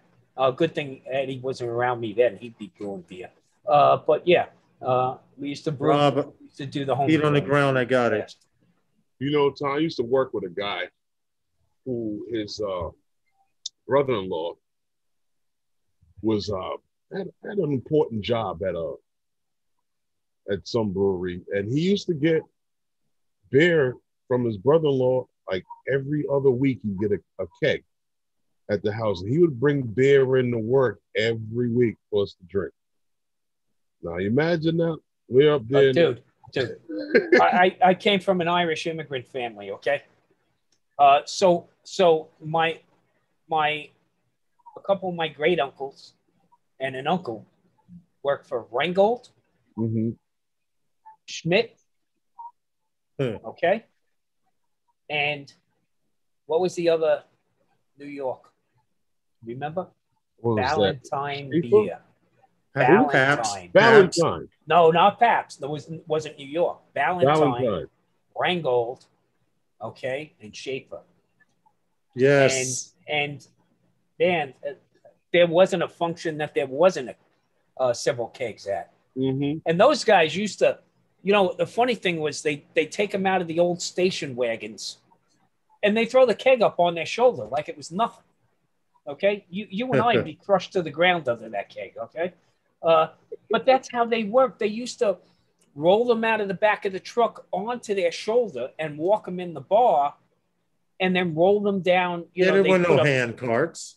They put a plank on the stairs going down to the basement. One guy would be down at the bottom. The other guy would let it go at the top. I mean, it was like insanity, man. And that was a normal 9-to-5 jobs. You work 12 hours at every day. Tom, when I started working in the supply house, it was just really like quick, that. Herman. There's Finback is right by me, Eddie. Feet on the ground, real quick, from Australia. He just gave me the tracking number for the stuff that we were supposed to be receiving from Australia, and it says delivered. It says left with individual. It was delivered to an individual at the address. I didn't see anything yesterday, so I'm going to go to the post office tomorrow and find out what's going on. Because I believe they were just too lazy to bring it to the house, especially if it had some weight to it. They do that. They leave it. That's what I'm going to try and find out tomorrow. So feet on the ground. As soon as I find out anything, I'll text you and I'll DM you on Facebook and let you know what's going on. It says it's 7:47 p.m. on July 6th. I can almost guarantee you that they have it in the post office. But let me check and make sure. Okay. So over there in the post office, removing the temptation. Yeah, I'm going to remove the temptation. Yes. No, I'm talking about they're over at the post office, removing the temptation. Yeah, same thing. Same thing. So I will definitely check it out. And no, we ain't got no box with candy sets, cookies, nothing like that came through here. You're bringing this stuff. Coffee too. You said you're bringing this on Saturday? I'm going to bring something with me. I'm bringing something with me. Yeah, I don't care. Box on Saturday with you? Yeah. But feet on the ground. He's sending a care package for Herman and I. And it was supposed to be delivered yesterday, but theirs are slipping nowadays. They are slipping. But I'm going to go to the post office in the morning when they open and make sure it's not sitting there and they weren't hoping that somebody forgot about it because it's from overseas. Don't badmouth the post office until after you pick up the package, dude. Yeah, you're right. You're right about come that. Back at you. Yep. You're 100% right about that. Let me paste this number. I have the tracking number. I'm actually saving the tracking number now in my notes. So guys, remember, come out this Saturday. Hey, Stevie, we saw you. Stevie's back from his jet boats on jet ski. Jet ski mode. In the harbor. In the harbor, living the life. Stevie living large. You know Stevie what? Living large Bronx. Okay. You remember the show? You remember the show Different Strokes, right? Yeah. This guy, he posts a lot of stuff on Instagram, and he posts a picture from the show Different Strokes. But he did something that a little bit, some people might find distasteful. So should I drop off now? Oh no, I can show you the picture. I mean, if you want, but I mean, I'm just looking at this like. Yeah, Stevie, I told him about the stickers and the shirts you're giving away. Put that away. Put that away. That's that's a little distasteful. Well, it's almost that time. Not yet. But don't forget the Night Train. Don't forget that y'all can come help me move if you can't make it to the meet. I hear you, Mike. When you plan on moving? That's Saturday. Don't be cutting into Saturdays. Right after the meetup. Hey, don't be cutting into our meetup, okay? We've already reserved the 9 a.m. time slot. Yeah, right. So, guys, just to recap, Saturday morning, it's here. It's upon us, July 10th. Oh, yeah. Okay, Calvin Fox in Brooklyn, New York. If you've never been there, definitely. It's FYI, feet on the ground. If you're still listening, they say it was left with someone, but that could mean either they left it in the post office or they left it in the hallway because they just barely knock on the door and run to the next floor with other packages and stuff. But I know this local postman here. If I see him tomorrow, I'm definitely going to ask, did you deliver anything here? If not, I'll take the tracking number to the post office and we will handle it. Just jump out from behind the wall of the building there and catch the mailman. Yeah, right. My package. Spring on him. Where's my package? They said you had it. They gave me your name on the tracking. Listen, check this out. See what he says. Right. Let's say the tracking number says it never left the damn. Sorry, it never left the damn post office. Yeah, Eddie, I want Stevie's job too. Once you figure out what he does. Stevie. Okay. He's so elusive. Stevie. Too bad Stevie can't make it. I know, Stevie. It's right. Shirts, masks, and stickers from Capture Life Connection. There you go. That's right. Stevie, we'll be giving away. Tom will be giving away a tiny whoop and or a pair of goggles. Or whatever else. Beginner level goggles. Don't come here asking where are my $800 Fat Sharks. I left them at home. Sorry. Yeah, because you will be disappointed. You said you want a Fat Shark giveaway? Yeah, no. Maybe a fat head giveaway, but not a Fat Shark giveaway. Fat heads, the candy? Yeah, the little candy. I'll bring you a little fat head. Okay? Here you go. You weren't listening again. See how things can change when you're not listening? Hey guys, I'm going to jump off. Okay, listen, Tom. Okay. If I don't speak to you, Tom, I'll God willing, I'll see you on Saturday at the meetup at some time and point. Eddie, I'll see you out at Transmitter early in the morning, and then head over to our meetup.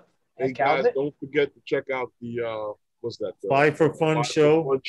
Fly for Fun right after this, which I have to watch on the replay because I have a wife to feed first, and survival is key in me making to Saturday's meets. Okay. Yes, please go by and show Johnny Drone Flyer and Captain Ray Kelly some support because they show support to our channels. So it's only fair we go over there and return the favor. I will actually be listening to the stream while I search for dinner. While you search for dinner? I'm going to get a stick and I'm going outside and I'm bringing something back on the stick. Matter of fact, I might be outside too searching. Doing that paleo diet. There you go. There you go. There, see, Tom got it. Yeah, you got to do that paleo diet. Okay. Yes, I'm doing the Atkins, eating as many carbs as I can diet. Bob Casey, if you are a member of the Those Guys Facebook page, hey, Eat More Awesome, I'll probably be going live on the Those Guys page. So what I'll do is I'll pull it up now, and if you don't have it, I can add you. I'm one of the administrators there. This is the Facebook page. Are you? And if you're not a member, join it. But we will definitely be going live. I will definitely go live at some time and point during the meetup. That's the group there. Put it's me, so and so, because if I see Tom Chaportnik, I won't know who the hell that is. Say it's me, Fly Guy Merrill, or Bob Casey, or whatever. Okay, and I'll admit you immediately into the group. Okay. Hey guys. All right, Tom. Saturday Later, morning. bro. Saturday morning, Tom. Be Have a good one, man. Be square. Later, Tom. Later, Tom. And then there was just us two. And yes. We're about to get out of here. Stevie, I hope you have fun out there. Yeah, on that jet ski out there in the Hudson, man. Don't try to ride that up to the meetup. Yeah. You pull up to the meetup, you might get stuck in mud. Depending on the tide. We don't know what the tide is going to be for that morning, but it should be fine. I don't think there'll be any issue. I need to untie my sneakers. Well, don't worry about it, Lawrence. We're about to get out of here. No, I'm getting ready to untie my sneakers to put them on and go figure out what I'm going to do. Get something for dinner. Okay. Yeah. Well, everyone, we'll be back again on Sunday with some new stories and some yes, the Sunday after the meetup. But we have a meetup coming up on Saturday. We've been talking about throughout the entire stream tonight. And for those of you who can make it, you're welcome. We'll be having hot dogs and hamburgers. Just something, to hang out a bunch of guys flying drones and the camaraderie, talk about different things. Thanks, Bob. And share with other guys in the community. So just come on out, have a good time. We're gonna, it's a decent location. Tom showed you in the beginning of the show the area where we're gonna be flying. Have fun, come on out. Like I said, I'm gonna have a cooler out there. You guys can bring ice, you can bring water, you can bring sodas if you want. Put it and throw them in the cooler. I don't care.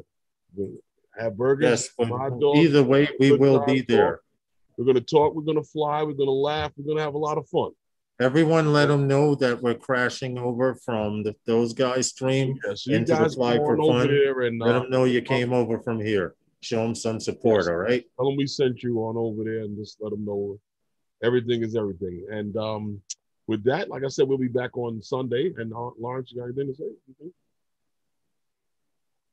Lawrence? Yeah, that's it. Okay. No, that's it. Okay, be safe, fly safer. Be safe, fly safe. Good night, everyone. And I'll see you next time on Phantom Flight 101.